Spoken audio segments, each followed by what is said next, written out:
इस वक्त आप जुड़े हमारे YouTube चैनल से जिसका नाम है SK दुबे सॉन्ग। मैं SK द्विवेदी एक बार फिर से आपका बहुत बहुत स्वागत कर रहा हूं इस खास वीडियो में। और आज हम बात करने वाले हैं 1 अप्रैल सुनवाई की। 1 अप्रैल B.Ed वर्सेस B.Ed जो मामला चल रहा है उसकी सेकंड सुनवाई 1 अप्रैल को होने वाली है।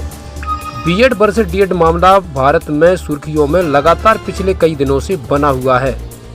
11 अगस्त 2023 में फैसला आने के बाद इस मामले ने और भी बहुत ज़्यादा तूल पकड़ लिया है और आज विभिन्न स्टेटों से होता हुआ एक बार फिर से सुप्रीम कोर्ट ये मामला पहुंच चुका है। इस गंभीर मुद्दे को लेकर के B.Ed की तरफ से भारत सरकार खुद सामने खड़ी है और भारत सरकार को रिप्रेजेंट कर रहे हैं सॉलिसिटर जनरल तुषार मेहता जी। तुषार मेहता के पद और प्रतिष्ठा को देखते हुए और उनकी सीनियरिटी को देखते हुए दोनों ही जजों का हृदय परिवर्तन हुआ और कहीं ना कहीं उनकी बात को मानने के लिए दोनों जजों ने हामी भरी।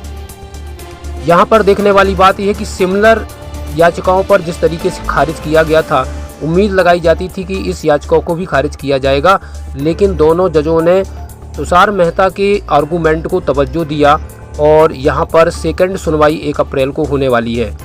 समस्या ये है कि B.Ed की तरफ से काफ़ी लंबी फौज एडवोकेट की खड़ी होती है क्योंकि अपॉइंटीज़ हैं और उनके पास हर महीने सैलरी आती है। तो बड़े बड़े वकीलों वहाँ पर प्रेजेंट होने वाले हैं 1 अप्रैल को। वहीं बेरोज़गार D.Ed की तरफ से फंड की कमी की वजह से वो एडवोकेट पैनल नहीं पहुँच पा रहा है जो मजबूती के साथ D.Ed के पक्ष को रख सके।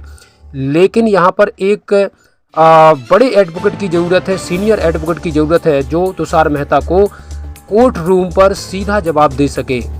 कपिल सिब्बल एक बड़ा नाम है, एक बड़ा चेहरा है। कपिल सिब्बल किसी परिचय के मोहताज नहीं है। बड़े बड़े केस को उन्होंने जिताया है और भारत में एक महत्वपूर्ण एडवोकेट के रूप में कपिल सिब्बल को जाना जाता है। कपिल सिब्बल जैसा कि देवेश शर्मा केस में कपिल सिब्बल ने पैरवी की थी और फाइनल सुनवाई में 1 घंटे में ही पूरे केस का रुख बदल दिया था। 21 आर्टिकल नंबर 21A का हवाला देते हुए जिस तरीके से कपिल सिब्बल ने B.Ed को PRT से बाहर फेंका, उस वजह से जो 11 अगस्त 2023 का फैसला आया उसमें भी इस चीज़ का जिक्र किया गया था।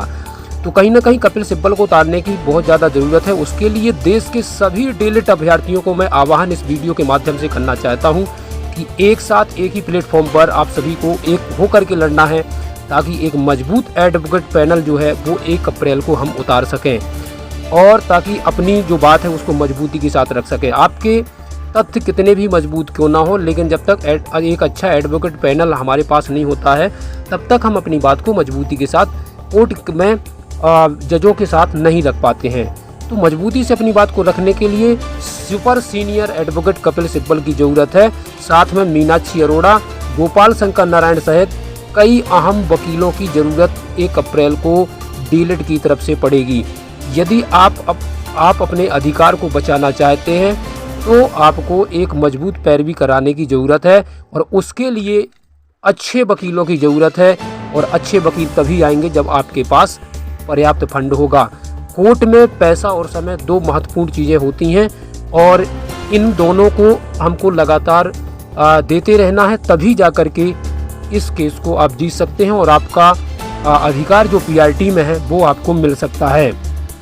वहीं B.Ed की तरफ से हम बात करें तो काफ़ी लंबी पेरिस्ट है और काफ़ी तगड़े वकील जो है B.Ed अपनी तरफ से उतारने की कोशिश करेगा, जिनमें से सॉलिसिटर जनरल तुषार मेहता भारत सरकार की तरफ से खुद खड़े हैं कोर्ट रूम पर। वहीं बात करूं मैं तो मुकुल रोहतगी एक बड़ा नाम है B.Ed की तरफ से। वहीं हम बात करें तो मनु सिंह भी जो कि पिछली सुनवाई में भी थे, उनकी आने की पूरी संभावना है। इसके अलावा हरीश साल्वे एक बड़ा नाम है। भारतीय एडवोकेट्स में हरीश साल्वे का एक बड़ा नाम है। उनको भी हायर करने की कोशिश B.Ed की तरफ से चल रही है, जैसा कि हमें जानकारी लगी हुई है। लेकिन यहाँ पर जो तथ्य है वो D.Ed का मजबूत है क्योंकि सब्जेक्ट टू आउटकम का जो रूल डेमोक्रेसी में है उसको ओवर रूल कोई भी जज करने की कोशिश नहीं करेगा। तो यहाँ पर बीच का रास्ता निकालने की 95% कोशिश दोनों ही जजों की तरफ से की जाएगी क्योंकि D.Ed का पक्ष यहाँ पर मजबूत इसलिए है क्योंकि ये भर्तियाँ सब्जेक्ट टू आउटकम थी और फिर इस स्थिति में यदि D.Ed बाहर होता है तो सब्जेक्ट टू आउटकम का कोई मतलब यहाँ पर नहीं।